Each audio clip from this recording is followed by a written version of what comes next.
Thursday evening, இந்தியாவோட 78th independence day ப்ரோக்ராமை இந்த வாட்டி பெரிய லொக்கேஷனில் ஆர்கனைஸ் பண்ணியிருந்தாங்க.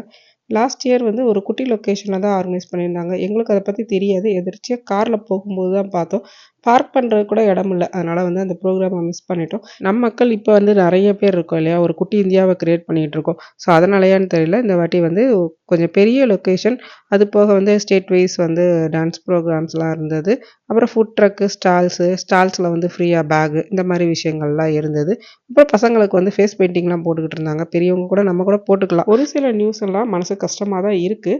பட் அதை வச்சு ஒரு சில சோஷியல் மீடியாஸ் என்ன பண்ணுறாங்கன்னா, இந்த நேரத்தில் இண்டிபெண்டன்ஸ் டே வந்து நமக்கு தேவையா, இது அவசியமா, அப்படிலாம் சொல்லி நம்மளை டைவர்ட் பண்ணி விடுறாங்க. நம் முன்னோர்கள் போராடி வென்ற அந்த சுதந்திரத்தை பற்றி நம்ம வீட்டு பிள்ளைங்களுக்கு நம்ம சொல்லி கொடுக்கணும். இண்டிபெண்டன்ஸ் டே செலிப்ரேஷனுங்கிறது ஒரு நாள் லீவ் மட்டும் இல்லாமல் அதோட கஷ்டத்தை தெரிஞ்சுக்கணும். ஒவ்வொரு விமனும் இண்டிபெண்டன்ட் தான் அப்படிங்கிறதையும் நம்ம வீட்டு பிள்ளைகள் தெரிஞ்சுக்கணும்.